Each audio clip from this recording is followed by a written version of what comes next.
I'm going to mute this for now because we're not live yet. Will you just hit record for us, too? Oh, Oh, he has. See, okay, Ryan,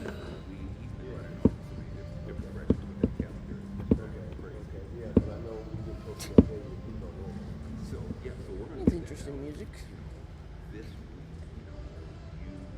Cool, we're live. Where did you pick? What song is this?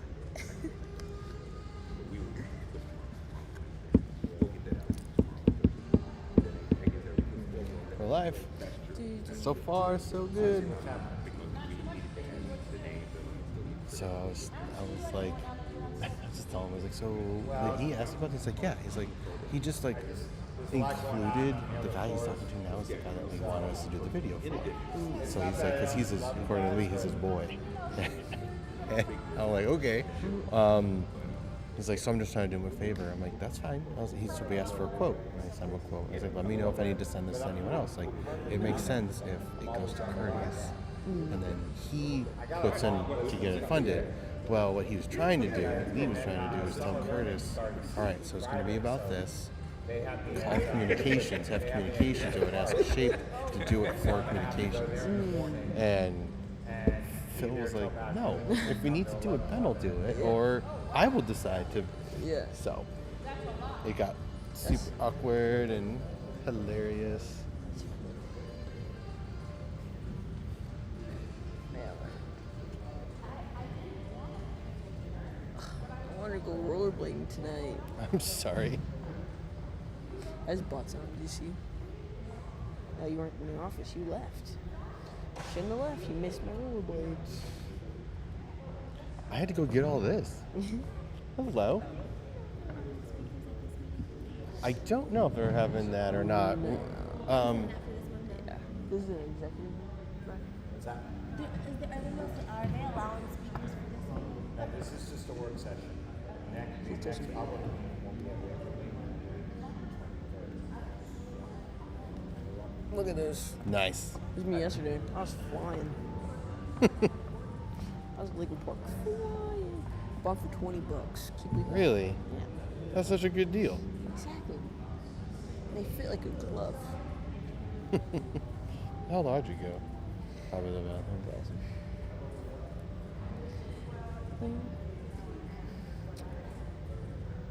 How do we start in 10 minutes but nobody's here?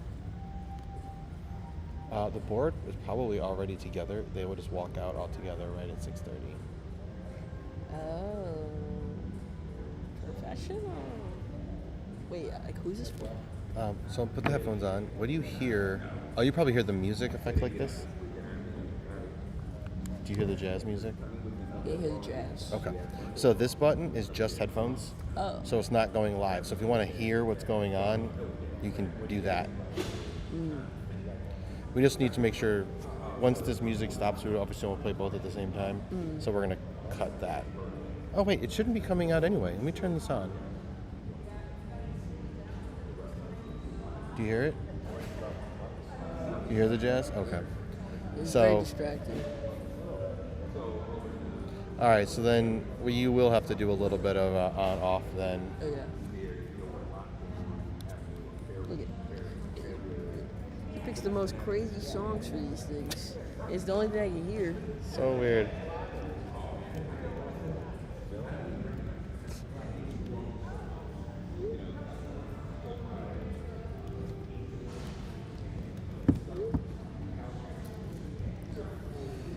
Who comes to these? I don't know.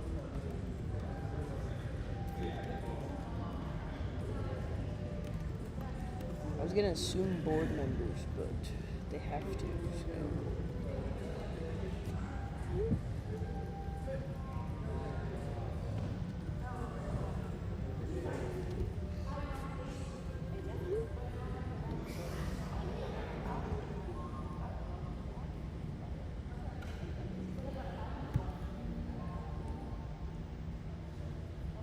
but I am looking at TV. It's every time. Do you want me to shoot you some advice on which ones to buy? Sure. My parents subscribe to Consumer Reports. I can log them. I could send you a couple pages on it. What size? What what size are you looking for next week? Anything to improve right now. 27. Okay. So I think. What is the? 55 is the sweet spot. What is? I believe it's a 55. Yeah, I don't think. Yeah, that's what I have. It's the sweet spot. You get the most bang for your buck on that size, so So yeah. you can get a really nice 400. Yeah. Okay. Yeah. Well, yeah. I'll look up something on Consumer Reports. I'll shoot you. Yeah. That would be great. Cool.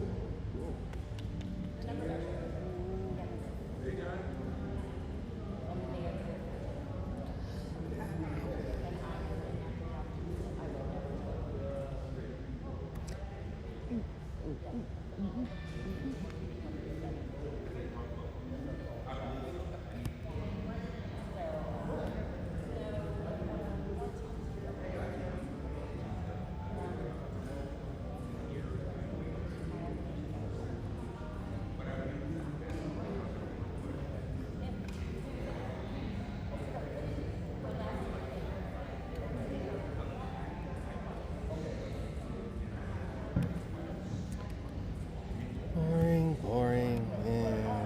Hard to see. I gotta do a lot of black and white to like see some of these people.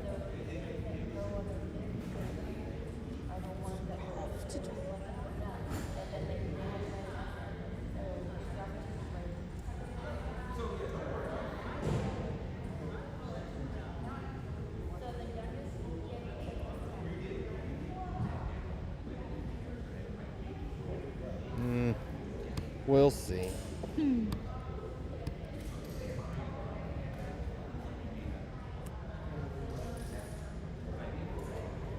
So here's what's weird. The skin tones, this is over saturated or blown out, like overexposed. So that's why even when you make it black and white, there's no data there because it's just, but it was too bright at a color that doesn't register to our eyes as bright because it's lower. Yeah. It's a deep color. Yeah. Is she talking to us? I know, I thought she was asking if we were recording. Same. Like, yeah, we got it. Don't worry. I was just being like, yeah, we got it. Oh, that's so satisfying to straighten that up. Right?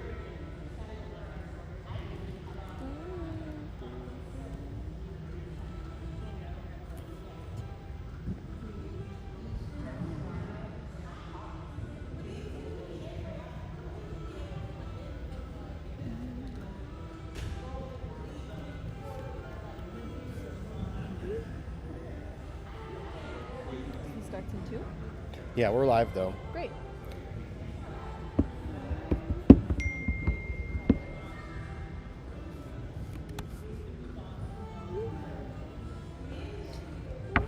So Delaney can't. She's got to come back Saturday after Taylor. Originally we were just gonna try to go to both nights to Taylor and try to just stay in Pittsburgh overnight. Yeah. And we still might get tickets, but she's not sure. She's like, well, I have a baby shower I have to get, or a wedding shower I have to get to. And I was like, all right. On that Saturday after? Yeah, I was like, all right, well, if tickets to Taylor come through, we'll just have to drive separate because I'm going to stay to that. She's like, oh, okay. You could tell she was like, Because, how realistic is that possibility? Is it Well, full-on- her best friend and tour manager Yeah. knows Joel a little bit. So in 2007, we were asked to interview Taylor Swift. That's right. Yeah, and we I've said, heard this story. hello, long time. I know, it's been, I don't know, since last fall or something. Yeah, it's been not that many meetings. Yeah, they coming up again? I don't know what we're going to do with the new CEO. Oh, yeah. We're sort of done. In fact, we had one this afternoon, this morning, Oh, with the neighbors on West 98th out at Mary and Seltzer. oh, gotcha. Because there was a neighbor who had selective amnesia that we've had the same plan for 11 years. I've only heard that about selective hearing. And she's like, I don't remember us approving this plan. And I went back and I checked, we keep copious records. So she'd Right. been to meetings in 2013, 14, and then she was there a year ago. So anyway, That's funny. but it worked out well, and everybody got their questions answered, and it was good too because we just finalized the tree preservation plan. Oh, good, good. So we were able to tell them in person that one nice tree is coming down, but the rest are being saved. That's awesome. And, yeah, so it'll be good. So I think we'll be putting a fence up there in the middle of July, 1st of August. Awesome.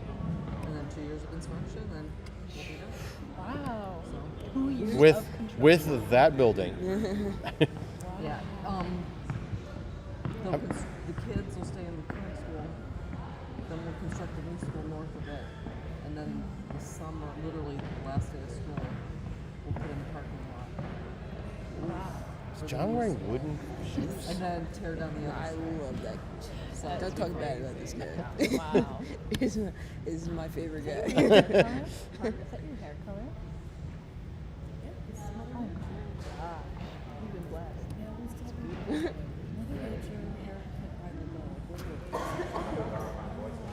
I've been doing this for decades, okay? And I used to, I thought it was this brown. So basically, I don't know, like 4 or 5 years ago, before it was like gold, I'm like, so I had to keep this because I was having this hair, and it took about a year or 2 months because my hair was fat, and everybody says the same thing. It looks like so all I do is I still go to get a cut every 6 months. I like just like have that fresh hair. Yeah. But yeah, I just want to color one. Seriously. Yeah. Yeah, it's fun. And then I've been letting it grow on the way. So I used to have it like here. I like bobbing. So I think this I'll do this now. I can't help it. I prefer long. I pick on everyone. See how it is, Audrey.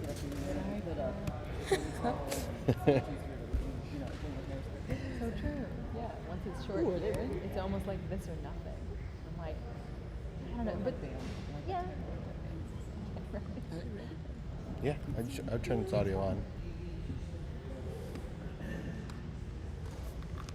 Like I have a gourd on his shirt. That's from Infinity Mirrors. Do you remember Infinity Mirrors when it came to you hair on them? To answer your question, yes.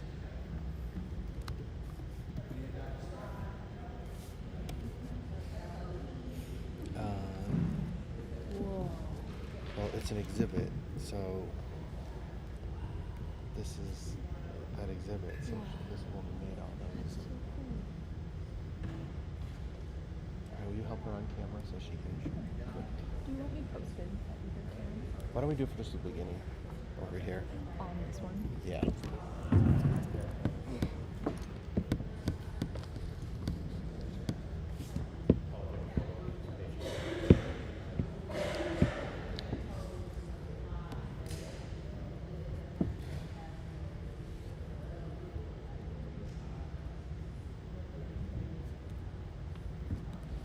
No, it's not right. It's right before.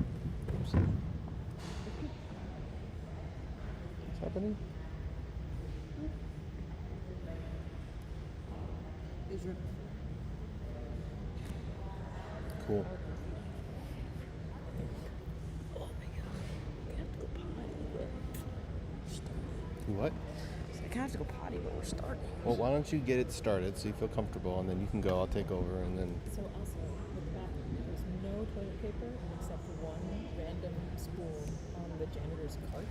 So I grabbed that, but I put it back on, like, it's a So you need to commit a minor felony. Because there's literally none in every single stall. I was like, I can't really believe this is happening right now. But I'm glad I have that habit of checking before I even go to the bathroom, because that would have just been it for me. You would have never seen me come back in here. Yeah, we're like, where the hell is Audrey? She would just like. School, I like left it to where, so there's a water fountain between the two restrooms, and it's like on a desk next to the janitor cart. Okay. Started. Can you hear anything? Zero nominations. Zero nominations for treasurer pro tem. Denise Lincoln's been nominated. Do I hear a second? No? So they need a point to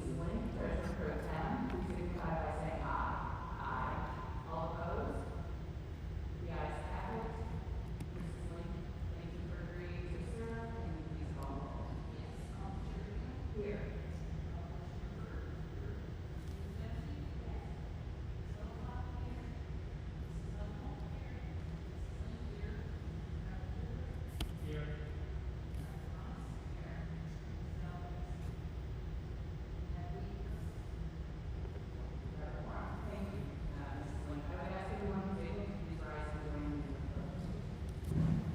You stay. Yeah.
see the headphones, please?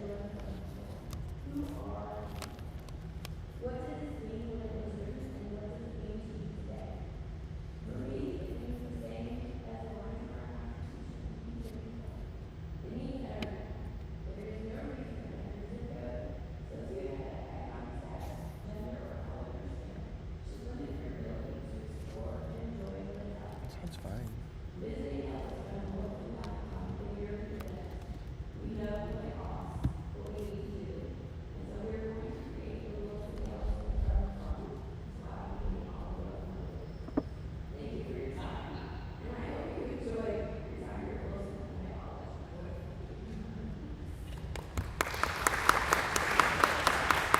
Can I see the headphones again? Yeah, okay.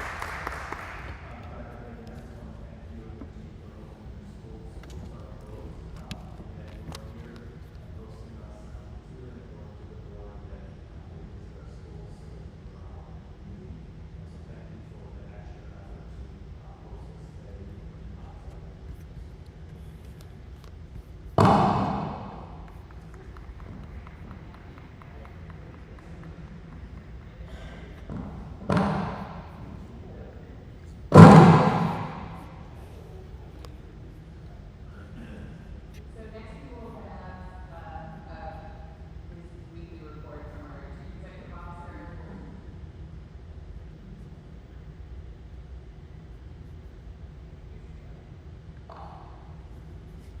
All right, so good evening, board members and members of the community. I have a few updates as we close out the school year.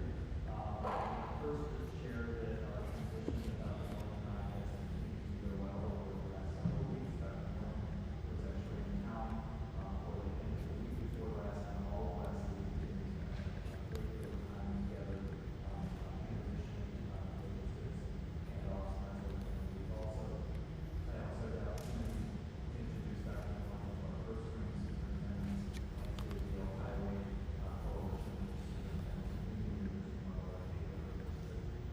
Dr. Moore will be returning next week for final transition week, and looking forward to continuing that work with him. So wanted to keep the board and community updated that, at least from my perspective, things are going very, very well.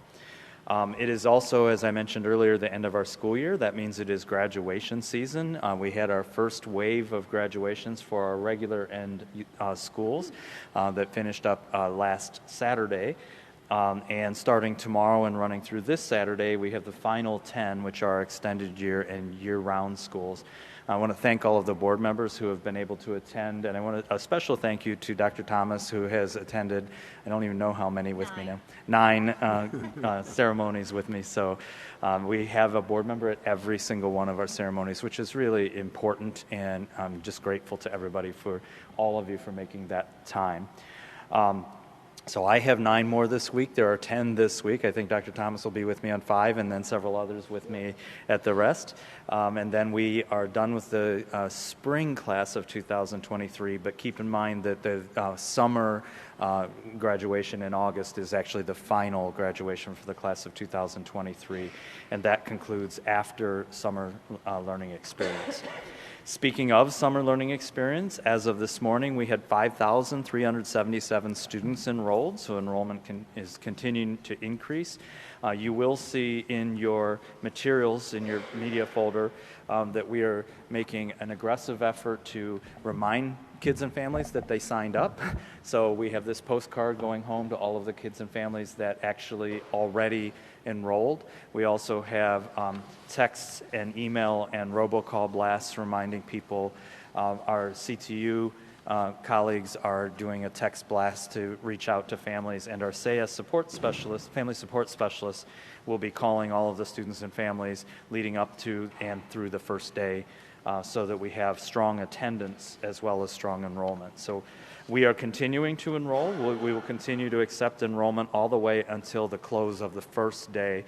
We do have to close it at that point because it's such a short 4-week program for high school, 5 weeks for K-8, and so we can't afford to extend deeply in because of just the quick pattern for it. But very, very excited. We have almost 200 students at a minimum at every site.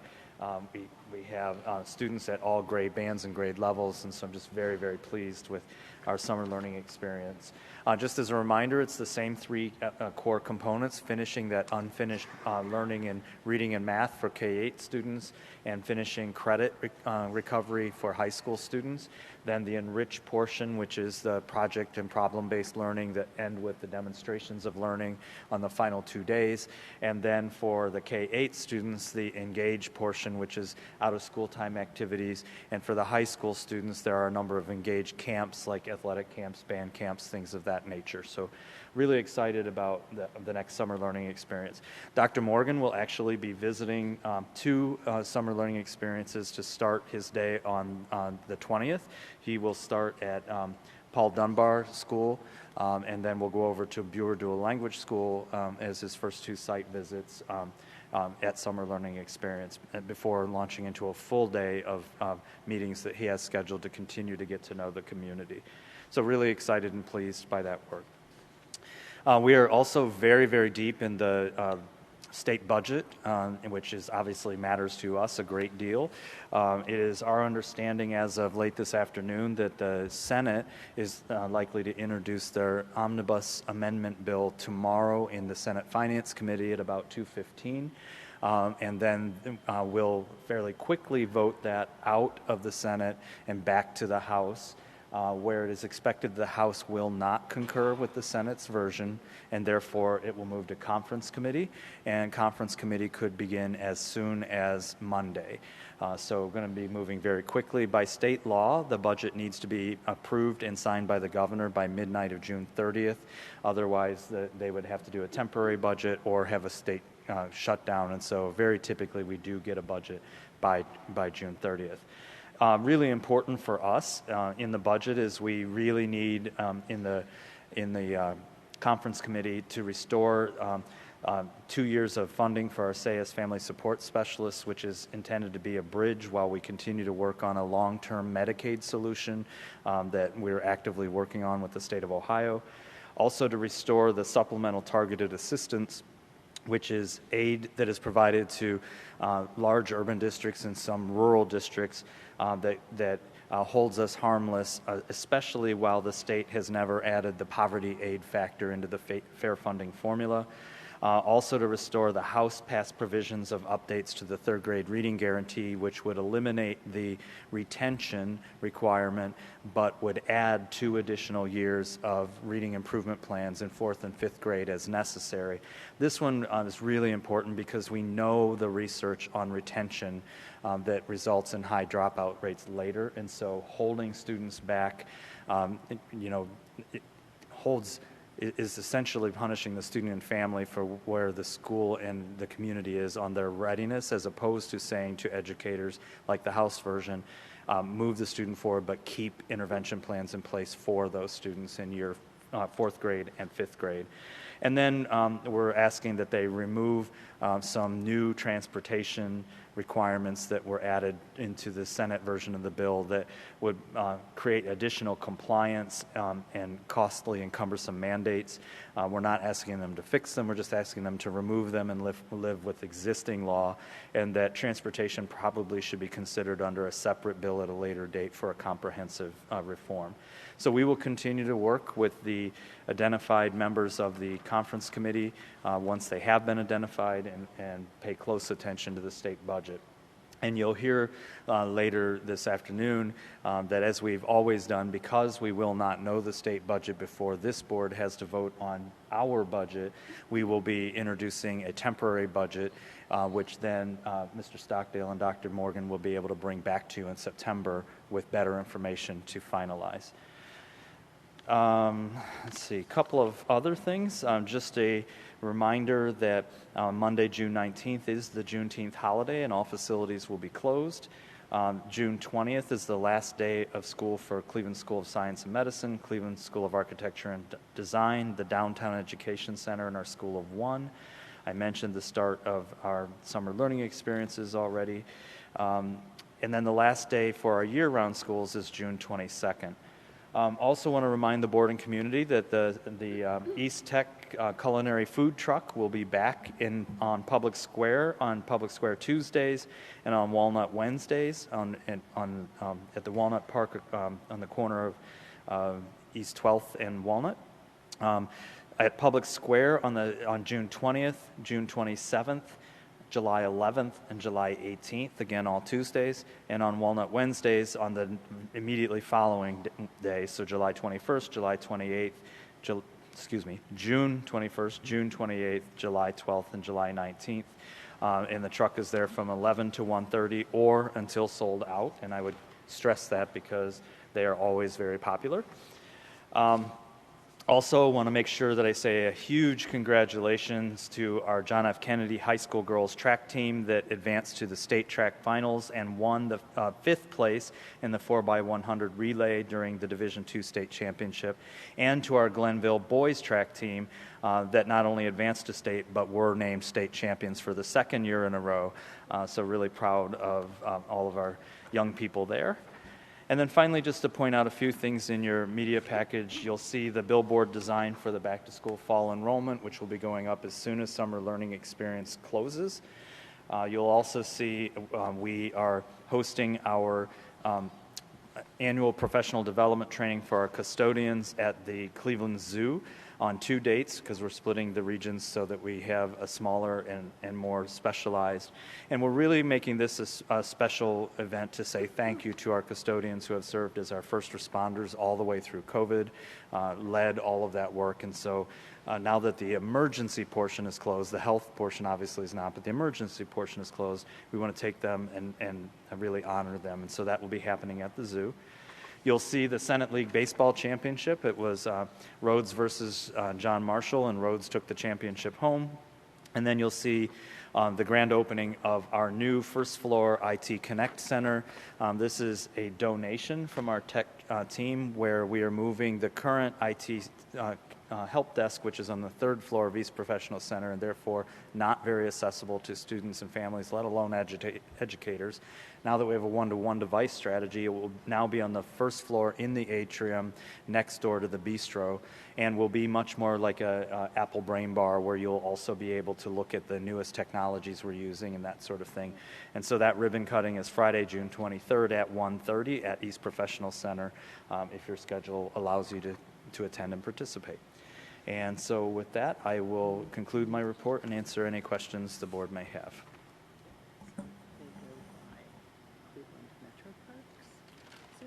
Oh yeah, that's in there. Thank you, Chair.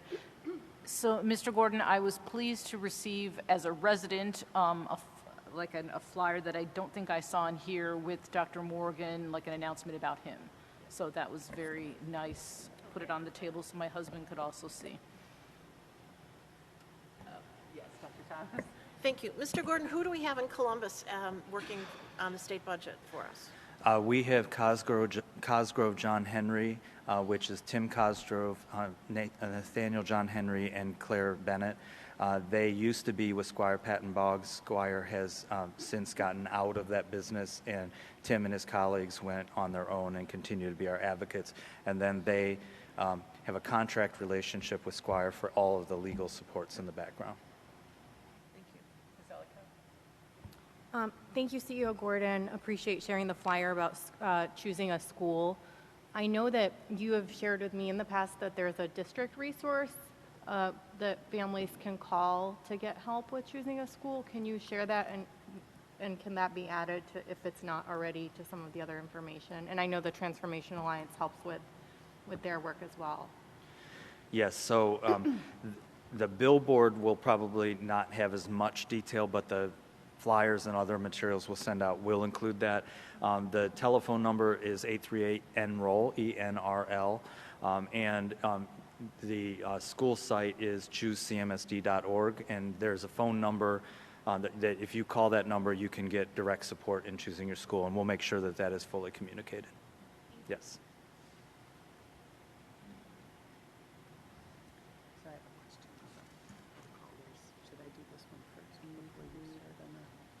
Sure, you can. Okay. I didn't even notice it. Yep, you need your mic back, Yeah, sorry. no, I'm just borrowing it back.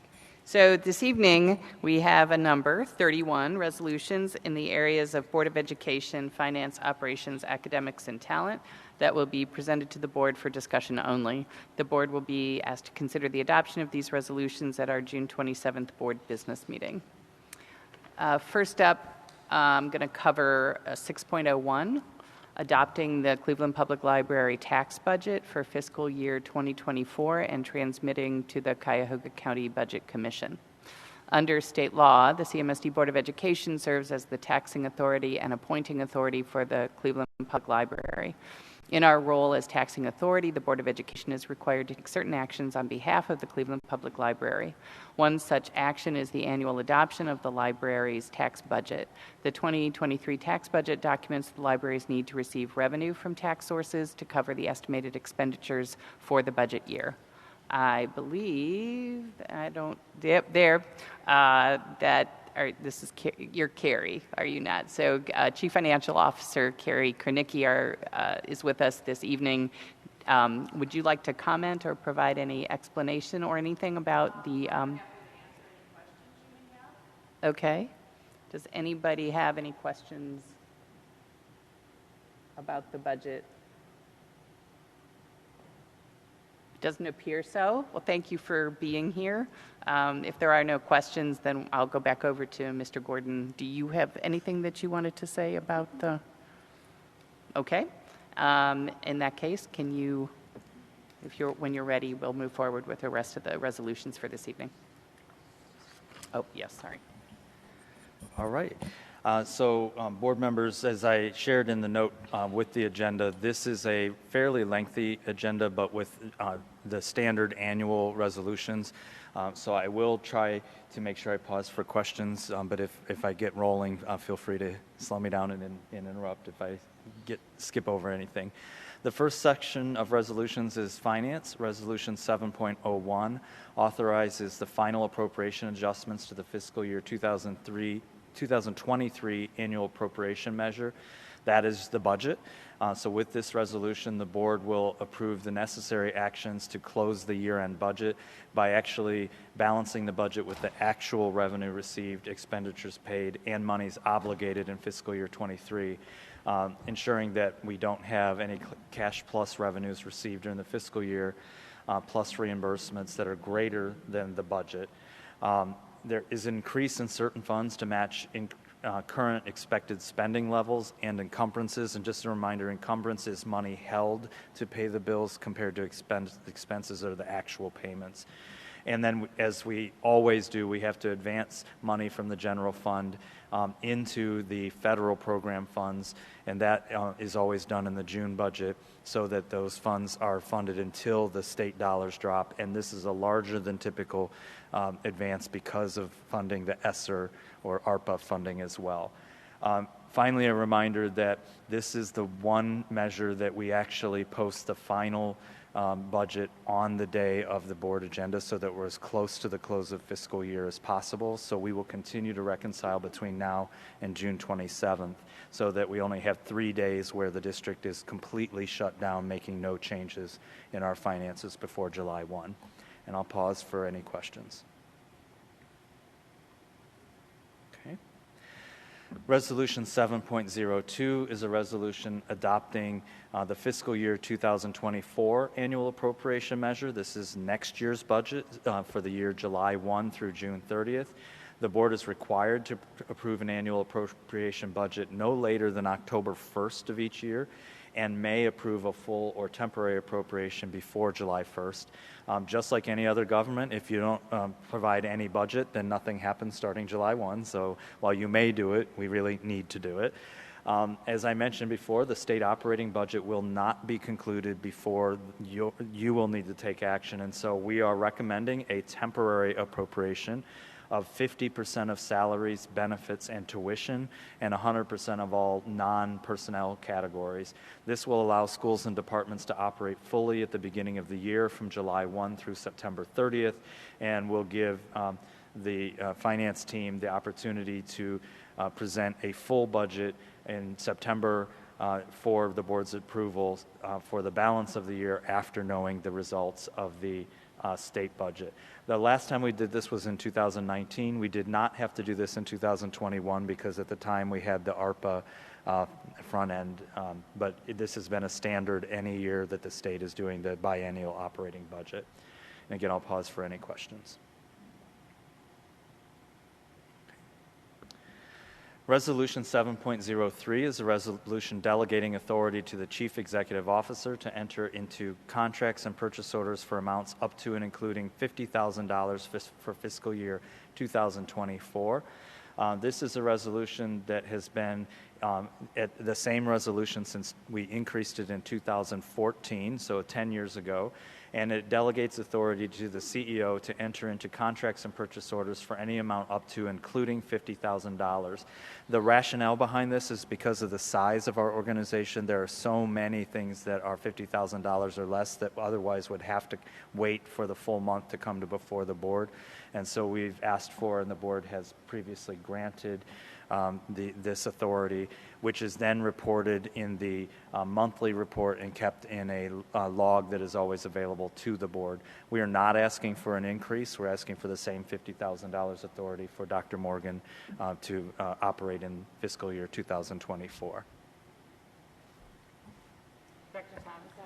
Will there be something in the transition plan that asks Dr. Morgan to continue to allow the board to examine that monthly document of expenditures? Dr. Thomas, that's a great question. It is not in the transition plan, but it is in the resolution. It's actually coded as Resolution B, and we actually track them very specifically. Thank you. Resolution 7.04 authorizes payment to Fifth Third Bank for the district's credit cards and procurement cards in an amount not to exceed $5 million for fiscal year 2024. With this resolution, the board will authorize the district to make payments to Fifth Third Bank for expenses made on district-issued credit cards and purchasing cards. Just as a reminder, purchasing cards are essentially a debit card where it's tied back to a cash account at the district compared to a credit card. The Principal P-Card program has been in place since 2013 and enables principals to purchase items costing $500 or less using the P-Card rather than going through the purchase order process. We have spent an estimated, for this school year, an estimated $4.3 million on the P-Card side. As also a reminder, the district does not pay any interest on our credit cards or P-Cards because we pay the bill in full each month, and we do earn rebate dollars, and so there's actually a small financial incentive through the program. And finally, you'll recall that we put in stringent auditing protocols and are able to validate all of the receipts every year.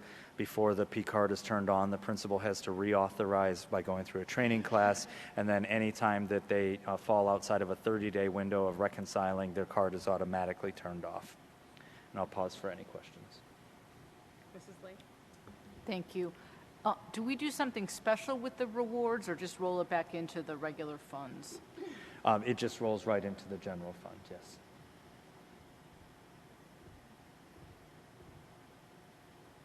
Okay. Resolution 7.05 authorizes the payment of charges incurred for utility costs by the Cleveland Municipal School District for the 2023-24 school year in an amount not to exceed $19 million. With this resolution, the board will authorize the encumbrance and payments of utility expenses incurred in fiscal year 24, which is again July 1, 23 through June 30th, 24. These are estimates for gas, water, sewage, electric, and other utilities and are included as part of the final annual budget. The Finance and Operations Department work collaboratively to oversee the utility spending, including supervising rate negotiations, monitoring usage, identifying opportunities for improvement, forecasting, and trend analysis.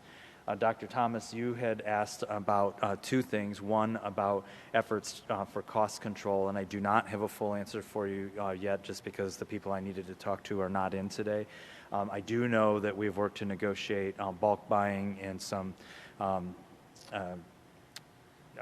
collaborative buying of electricity, but I don't have the details for you yet. I will get that. You also asked about the synergistic partnership the board entered into, and I do have that data.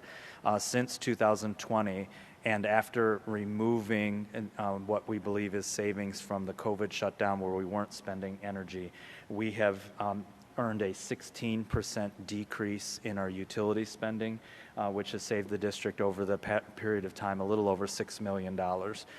And you'll remember that the contract then divvies the savings, a portion, half of the portion goes to the company. That's how they make their money. We get the others in savings. So essentially on the books, $3 million less in cost to us. And then as we roll off of that contract, all of the savings that continues to accrue remain with the district. So we do continue to monitor that. I literally have an app on my phone where I can watch the synergistic spending. So that's one I watch very carefully. Resolution 7.06 authorizes the CFO to pay all required out-of-district tuition costs. This is a resolution authoring to pay out-of-district tuition costs, which we estimate to be $30 million. This is for any of the scholarships, like the Peterson Scholarship, things like that. It's for students who are educated in another district of residence, maybe court-appointed. So all of those costs that we are responsible for, the Cleveland Voucher Program, all of those costs would be in this category, and this is an annual authorization.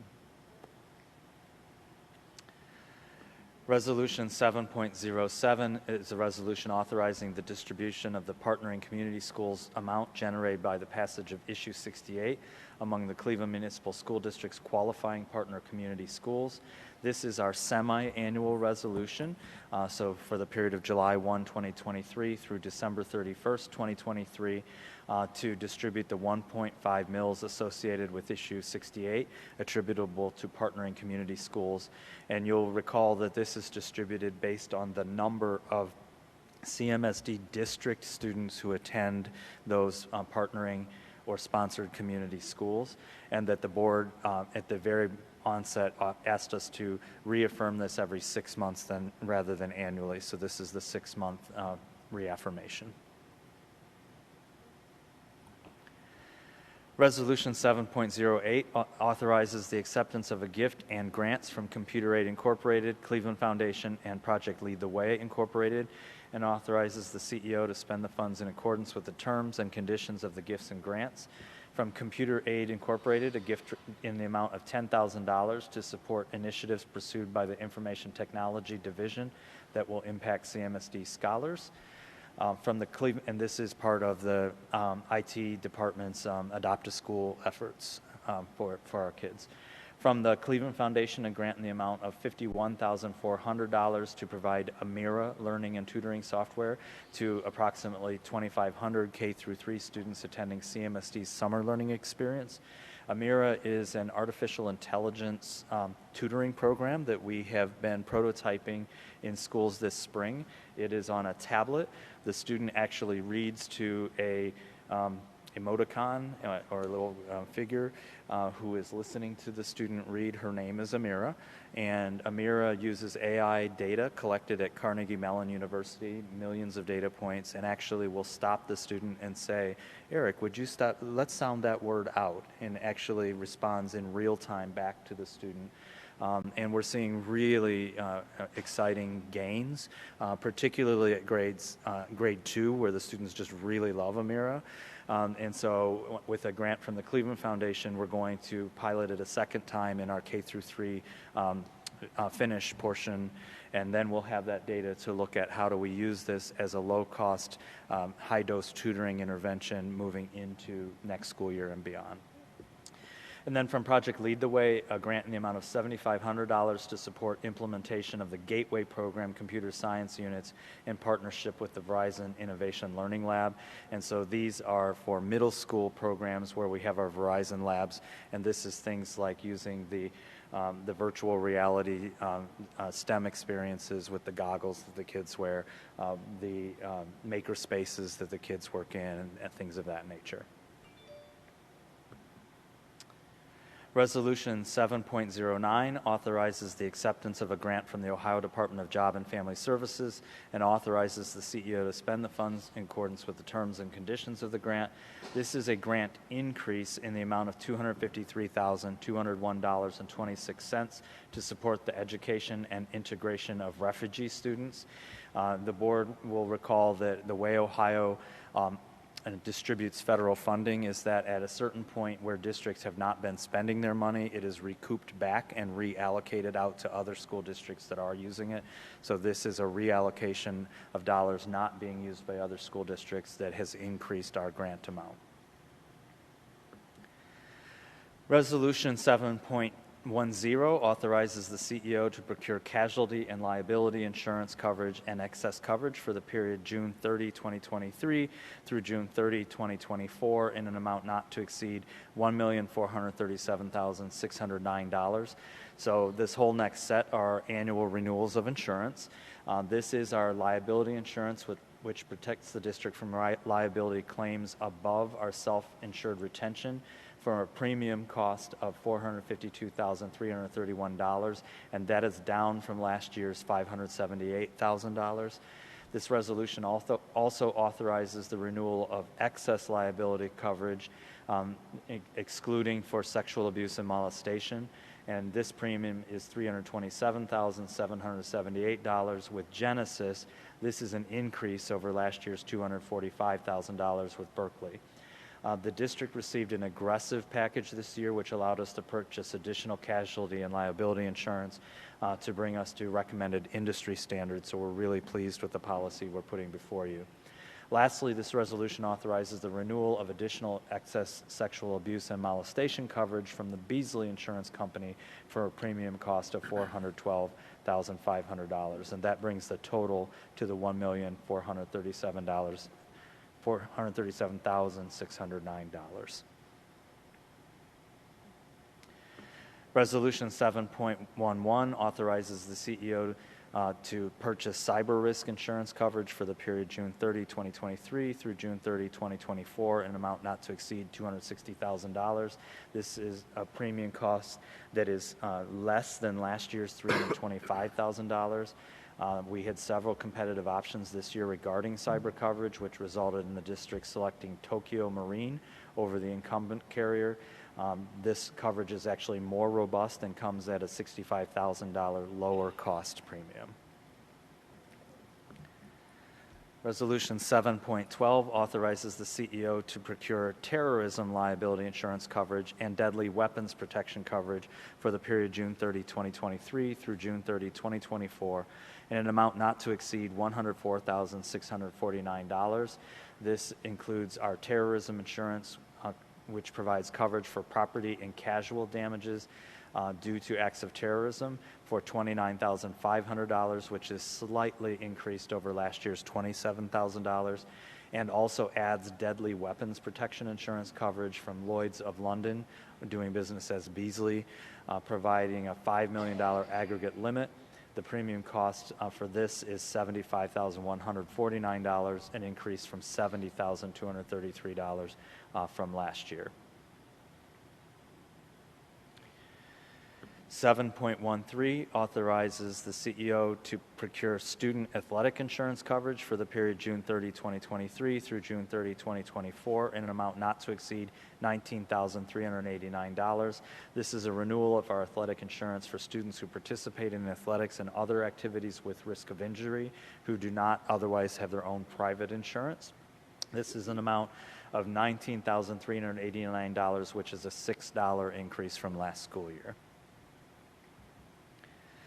Resolution 7.14 authorizes the CEO to procure medical professional liability insurance coverage for the period June 30, 2023 through June 30, 2024 in an amount not to exceed $41,521. This is medical professional liability insurance for our nurses and related service providers. This is a slight increase over last year's $36,545, but keep in mind we also added all of our LPNs who are also covered under this insurance. Resolution 7.15 authorizes the CEO to execute contracts for property, boiler, and machinery and crime insurance for the period June 30, 2023 through June 30, 2024 in an amount not to exceed $1,014,831. This includes our property insurance premium, which is $911,177, an increase over last year's $825,595.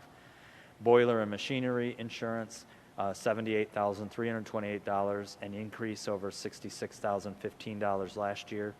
And crime insurance, $25,326, an increase over $23,302 last year. Liberty Mutual will be in their second year of providing the property coverage insurance, and their increase is in line with industry norms for this year. Hartford is still providing the boiler, machinery, and crime insurance to the district, and again, is in line with what we're seeing in the industry. And that concludes resolutions in Section 7, Finance, and I'll pause for any questions. Okay.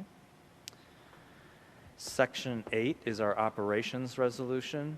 Resolution 8.01 authorizes the purchase of food, supplies, and services for students, breakfast, lunch, summer food service program, supper program, and snack program for the 2023-2024 school year in an amount not to exceed $13,900,000. The district participates in the National School Lunch, Breakfast, After-School Snack, and Summer Food Services Program, and our food services program is solely funded through the food service, so there's no general fund or other fund impact on this. We are what is called a community benefit model, which means that because of the district's poverty, we do not have to go out and certify each of our students, but we're funded for every student in the district for the program. This will provide all of the food resources for the district, including our expansion of our fruit and veggie bars that we launched last year at 10 schools and will be introducing at 18 summer sites, and then another 20 to 25 schools next school year, and our move to increase the number of farm-to-school initiatives with partners in local and regional growers who can provide us a variety of seasonal fruits and vegetables. And again, all being done solely funded by the federal program and not tapping into general fund resources. Resolution 8.02 authorizes the CEO, the CFO, and the board chair to contract with the criteria architect and the design builder and such other consultants as they believe are needed for Segment 8 projects, and to enter into contracts for those projects in an amount not to exceed $145 million. This is the next step in our Segment 8 project, which consists of the renovation of Joseph Gallagher School, the construction of the new Clark, the new Seltzer, and then behind that, the new Lincoln West. It also includes the abatement and demolition of Clark, Fullerton, John F. Kennedy, Marion Seltzer, Robert Fulton, Waterson Lake, and ultimately the existing Lincoln West. This was entered into the project agreement 2 years ago through the OFCC, which is our funding partner, and was based at the then market conditions. However, as we know, construction inflation has increased aggressively, and so the board previously authorized execution of contracts at the amount of $117 million. We now estimate Gallagher, Clark, and Seltzer at $125 million, so above that authorization, and then anticipate an additional potential $50 million when the Lincoln West project begins after the Gallagher project is completed.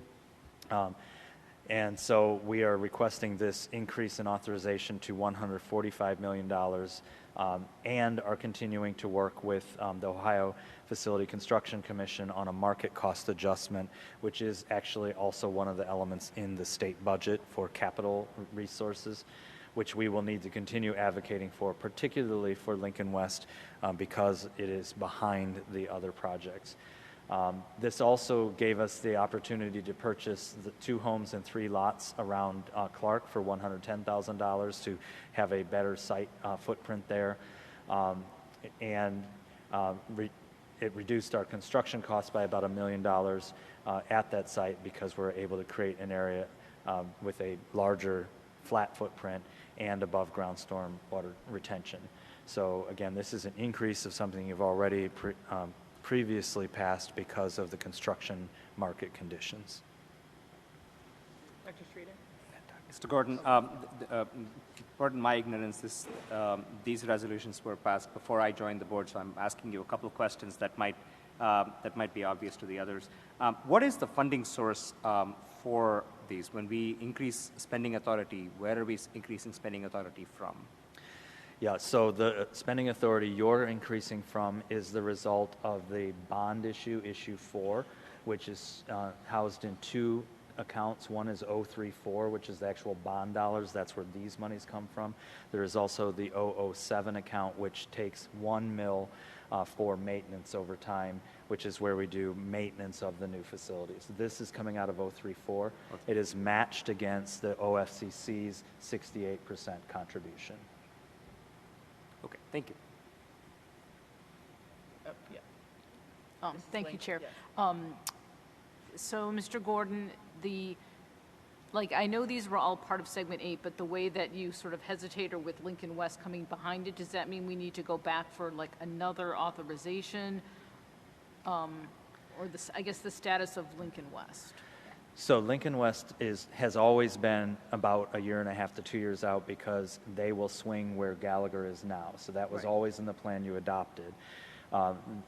There's 2 challenges with Lincoln West. One is that it currently sits in a hole, and the community's feedback is that they don't want it to sit in the hole again, which means it's more expensive to fill in the hole and build on top of it. And the aggressive inflation that, at least at this point, the OFCC has not adjusted for. So in this interim period, we need to be working with the OFCC and the state to adjust to market costs to make whole what it will actually cost to build the building at their 68%. And then the board will have to determine whether you have sufficient left in the 034 account to match that. Keep in mind, though, that recently the board also approved refinancing so that the board could seek a no new millage continuation of either a bond or a maintenance levy or combination. So that is something you'll also have to factor in as you approach the time to move forward with Lincoln West. Okay, but the other schools that are listed here are, I guess, solid, or they're with this authorization, the other schools will be completed, but again, we want to continue to work with OFCC even on the cost market factors here. Right. You'll remember segment 7 where we allocated our resources and then the state changed how they were funding, and it ate up more of our resources than we believe should have been. We don't want to find ourselves in an equivalent of this time caused by inflation. Okay. And also at the same time, especially for Lincoln West, will we have to recertify the student counts? Or is that, where does that fall in the... The board could choose to do so, but Lincoln West is already approved by the state, so you would not have to automatically go back and reapprove the student counts. The state and the district have already entered into an agreement for Segment 8, which does include Lincoln West. So basically with Lincoln West, the issues are more around construction and construction costs, not our student body that we do. I mean, I know they're there. I'm just, okay, Correct. Thank you. Thank you. Mr. Gordon, where are we on Gallagher?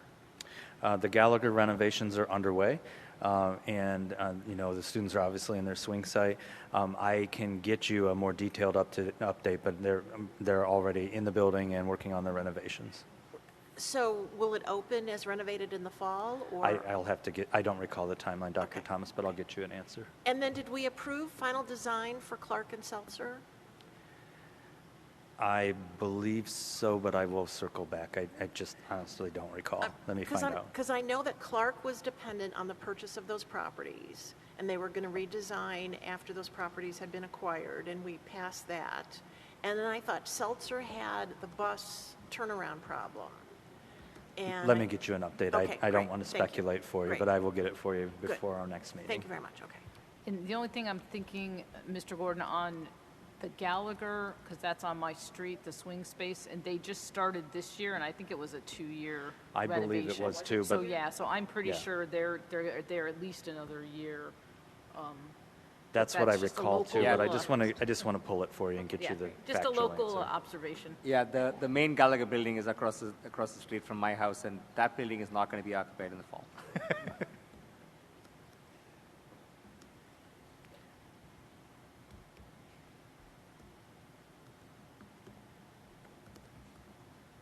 Okay, I've got a note for that. Thank you.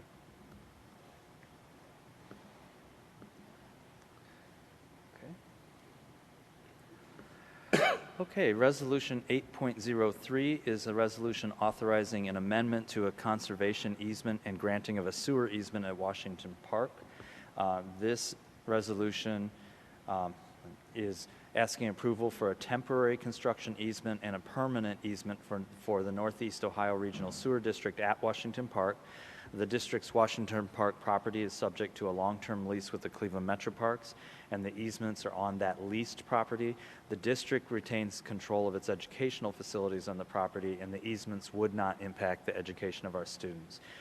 The Northeast Ohio Regional Sewer District needs to construct a large overflow tunnel project to avoid discharging untreated storm and sewer water into the environment. And this easement would allow the construction of a temporary tunnel entry point to get the drilling equipment actually to where it needs to be on the property, and then maintain an ongoing access to below-ground infrastructure, what are called vaults, once the tunnel is operational. The Metroparks have negotiated landscaping and other improvements to shield the construction site from the balance of the park and approves of the easement grant. But again, this board has to actually approve the easement itself because it's the board's property.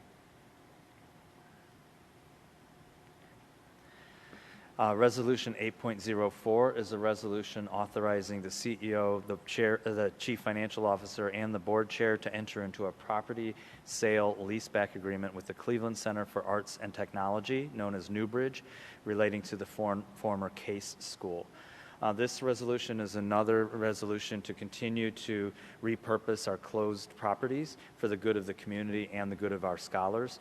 Newbridge is a model of where it offers out-of-school time programming in the arts and in social-emotional learning for students, and then offers adult workforce training for adults. It is currently located on Euclid Avenue and has outgrown that space. They offer workforce training in phlebotomy, medical assisting, sterile equipment processing, as well as out-of-school time coordination for 11 of our schools, serving about 700 students. And so they are interested in acquiring the Case property. We have already offered the Case property for charter as is required by law, and so we're recommending this sale leaseback, which allows us to maintain some classrooms directly inside the building for student programming, much like we did with the Magnet building and much like we did with the Bratenall Center in the past. And so, sorry, so that's, I'll pause for any questions, sorry. Is Newbridge considered a charter school or a community school? No, Newbridge is a standalone training program. It is modeled after the Pittsburgh. I'm going to blank on the name of the model, but it is not a charter or community. It is not a school of any form. Okay. It is an out-of-school time program for students and an adult training program for adults. Okay. They have schools in other places. Pittsburgh, for example, but they didn't get a school off the ground here, I thought was the story. Oh, yeah, no, I think there was at one point some thought about having Newbridge open a school here because I think they have schools in other communities, but I don't know, it didn't get off the ground, and so this is what developed instead. At least that's my understanding. And I was trying to quickly look up because I can see and feel the name that you would recognize from Pittsburgh, and I just am not coming up with it off the top of my head. But I can get it for you before. Yeah, it was named after the guy who started the program in Pittsburgh. Robert something, Richard something. I will get you that before our next meeting. Take a note here.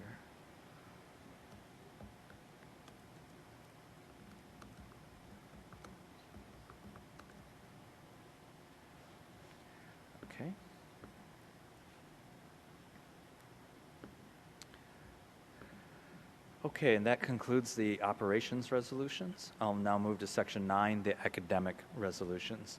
Resolution 9.01 is a resolution renewing an agreement with Horizon Science Academy, Cleveland, Northeast Ohio College Preparatory School, Northwest School of the Arts, Stepstone Academy, and Village Preparatory School, Woodland Hills, each nonprofit community schools established under Ohio Revised Code, Chapter 3314, whereby the Cleveland Municipal School District and the community school endorses each other's programs.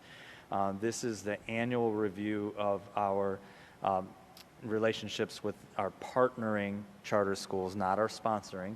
And you will recall that there are criteria that were originally passed by the Cleveland Transformation Alliance and then brought to this board, and this board approved those same criteria that these schools had to meet. They had been grandfathered in and had to meet them by this school year.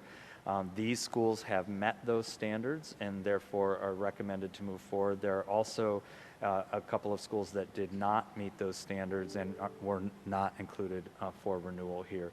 The standards include the 85% of the students being from CMSD schools, also meeting the academic eligibility of being in the top third of the performance, and then, I'm sorry, it's 80%, not 85%.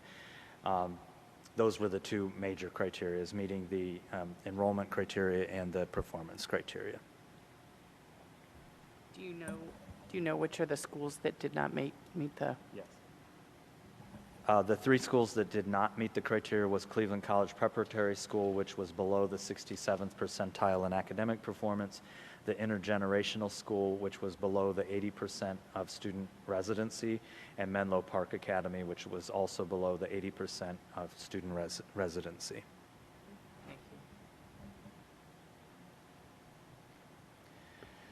9.02 is approving the modification of the community school sponsorship contract with Wings Academy 1, a nonprofit community school located in the Cleveland Municipal School District, established under the Ohio Revised Code, Chapter 3314. Wings Academy is requesting approval to relocate the school due to ongoing maintenance and facility concerns, which have disrupted instruction and caused excessive costs for the school. Our charter school office, Mr. Rado, who is here, reviewed a range of documents related to this request, including their updated 5-year forecast, the proposed lease, the required contractual facility information, and information on efforts to engage and support the transition of current families. Based on the school's response, we are recommending an amendment of their contract to approve the new location and allow them to move out of the current lease and into the new lease. Thank you. Mr. Gordon, is one of the documents that we looked at possibly a certificate of occupancy for a building or an inspection of the building? I'm concerned that if they're moving from one building that wasn't properly maintained, I'm worried that they're moving into another building that may not be properly maintained. Let me get some more information from Mr. Rado and get back to you. I don't know the answer to that. Yeah, I think it's a very important question.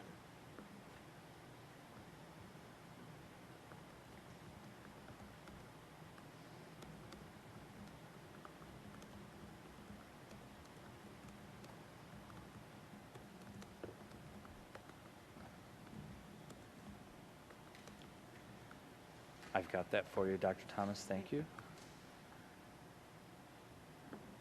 Okay. Resolution 9.03 is a resolution authorizing the closing of Design Lab Early College High School at the end of the 2022-23 school year and providing for the assignment of the students of the school for the 2023-24 school year. As the board will recall, in the November 2019 long-term school plan for high schools and K-8 schools, the district the board approved phasing out Design Lab Early College High School. The last graduating class has now graduated and the school is officially closed, and so this resolution is to confirm that closure. And it is actually right now, tomorrow, going through the walkthrough to make sure that all of the materials and records and everything have been removed, and then we will begin to address the future of that now closed building.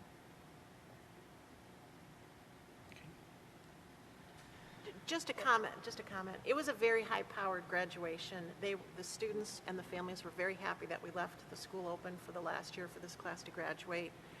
These students are going on to some fabulous, I mean, the salutatorian is going to the Cleveland Institute of Arts. I mean, these very talented young people with great futures ahead of them, but they were very satisfied with how we handled it.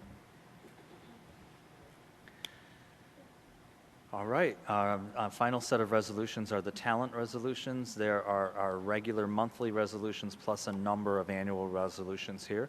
Resolution 10.01 is our monthly resolution authorizing the employment of teaching, non-teaching, and school-based administrative staff. This includes 15 new members of the Cleveland Teachers Union, 6 new members of our bus drivers union, including 5 drivers and 1 trainee, and an enterprise application developer in our IT department, and a scheduler for our school master schedules. Resolution 10.02 authorizes the reclassification of employees. This is our monthly, basically employee transfer. There are 7 of them, including an assistant custodian, 2 assistant lunchroom managers, 2 first cooks, a routing and planning specialist in transportation, and a director in food and child nutrition services. Resolution 10.03 is our monthly resolution accepting retirements, resignation, and other separations of employees. This is 49 separations, including 43 resignations and 6 retirements. Resolution 10.04 is our monthly authorization issuing limited contracts for differential positions and the payment of additional earned compensation to employees. This is 11 coaching positions, including boys basketball, girls basketball, 4 testing coordinators, a senior yearbook advisor, and additional compensation for those individuals working in our agriculture education programs, our junior civics 2.0 program, our high school civics 2.0 program, those that facilitated the civics 2.0 trips, our workers' compensation safety ambassador program, and then the principal and assistant principal stipends for those principals that worked an extended student day for our 0 and 9th period, for our extended minutes and extended year programs in our year-round schools, extended schools, and extended day schools.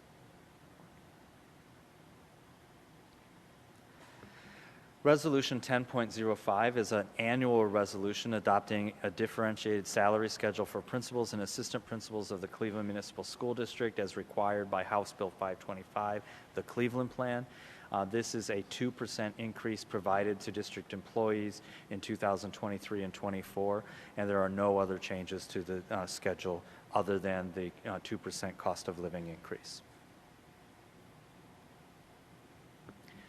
10.06 authorizes the filing of complaints with the Board of Education against any Cleveland Municipal School District teacher, principal, or assistant principal who terminates their employment contract after July 10th. This is a new resolution. Under Ohio law, after July 10th, a certificated or licensed employee cannot leave employment without being released by the holding district. If they do so, we are able to apply to the State Department to hold their license and not permit them to go to another district, leaving us with an employment gap. In the past, when we have attempted to address these, the State Department has not upheld them because we have accepted their resignation as a matter of business. And so this new resolution authorizes us to file complaints not accepting those resignations when employees quit after July 10th, so that we can strengthen our case to hold them to the contract that they've agreed to for the Board of Education. This is especially important in the tough labor market we're in right now.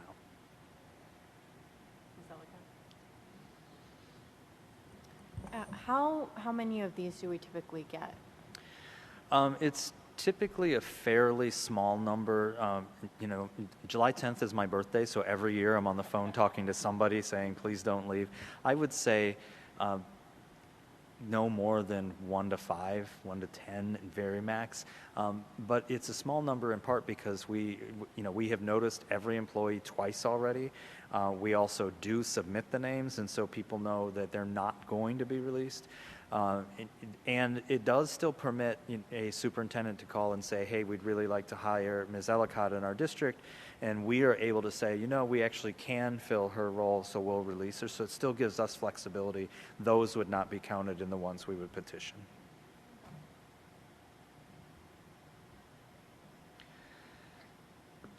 Resolution 10.07 is a resolution authorizing the non-renewal of an administrator. This is a procedural step in the non-renewal of an administrator who is not on a principal or assistant principal contract, but on just a traditional administrator contract. And it's the next step in a process that began in May. And Resolution 10.08 authorizes the non-renewal of another administrator who has successfully completed a principal contract, that is interim principal Yolanda Eland from Design Lab. I do want to be very clear that while we're concluding this contract, she will be returning to the district as a not principal administrator. She'll be moving back to an administrative contract. So we're not losing Ms. Eland, we're just ending the current contract. She has already accepted to return to the position she vacated to serve in this interim role. And that concludes the resolutions for discussion for this evening. Thank you, Mr. Gordon. Is there any old business or new business to come before the board? Mrs. Hudnall? Thank you. I wanted to give a public recognition to Principal Franklin and the educators at School of the Arts. I was able to attend my first commencement as a board member with Chief Creel and Chief Thompson, and I cried. I didn't know a soul that was graduating, but it was so moving. And then subsequently after that, the next weekend, Principal Franklin put on a 3-day all-school reunion for Cleveland School of the Arts. And so it was the most I've been there in a long time. So I want to address that. Thank you. Any other old or new business? And on behalf of the board, I would like to wish you a happy birthday, Mrs. Hudnall, who will be celebrating a birthday later on this month. The next scheduled board meeting is a board business meeting on Tuesday, June 27th, 2023 at 6:30 p.m. at Waverly School, 1805 West 57th Street. The chair will now entertain a motion that the board enter into executive session for the purposes of considering the appointment and employment of public employees and officials, preparing for negotiations with public employees concerning their compensation or other terms and conditions of their employment, and conferring with attorneys concerning disputes involving the Board of Education that are the subject of pending or imminent court action. So moved. Second.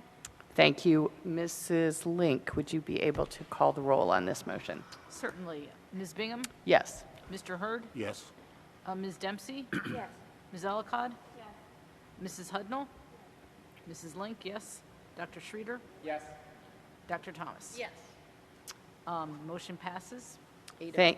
Thank you, Mrs. Link. The board will now move into executive session. Following executive session, we will return to this room to briefly conduct further business.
chair will now entertain a motion to adopt the resolution authorizing the suspension of a non-teaching employee, Stephanie Parks.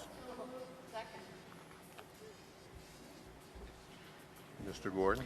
Thank you. This resolution is a recommendation for a 3-day suspension for violation of district policies, procedures, and rules. Thank you. Any discussion? And Mrs. Link? Mr. Hurd, Yes. Ms. Ellicott, Mrs. Hudnall, Mrs. Link, yes. Dr. Schroeder? Yes. Dr. Thomas? Yes. Motion passes 6-0. Thank you. The chair will now entertain a resolution authorizing the suspension of a non-teaching employee, Sarah McCain. Second. Second. This is a recommendation for a 3-day suspension for violation of district policies, procedures, and rules. Are there any questions? Mrs. Link? Mr. Hurd, Yes. Ms. Ellicott, Mrs. Hudnall, Mrs. Link, yes. Dr. Schroeder? Yes. Dr. Thomas? Motion passes 6-0. Thank you. The chair will now entertain a motion authorizing the suspension of a teaching employee, Shantae Richardson. So moved. Any questions? This is a recommendation for a 3-day suspension for violation of district policies, procedures, and rules. Mrs. Link? Yes. Mr. Hurd, Yes. Ms. Ellicott, Mrs. Hudnall, Mrs. Link, yes. Dr. Schroeder? Yes. Dr. Thomas? Yes. Motion passes 6-0. Thank you. The chair will now entertain a motion authorizing the suspension of a non-teaching employee, Quentin Brown. Second. This is a recommendation for a 1-day suspension for violation of district policies, procedures, and rules.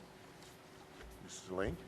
Mr. Hurd, Yes. Ms. Ellicott, Mrs. Hudnall, Mrs. Link, yes. Dr. Schroeder? Yes. Dr. Thomas? Yes. Motion passes 6-0. Thank you.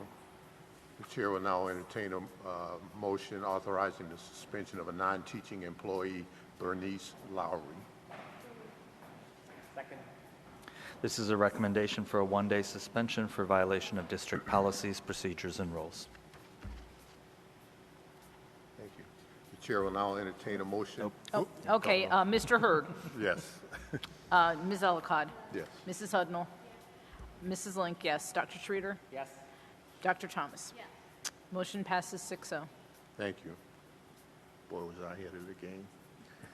The chair will now entertain a motion to adjourn this board work session. So moved. We have a second? Hearing no objection, we're adjourned for the evening.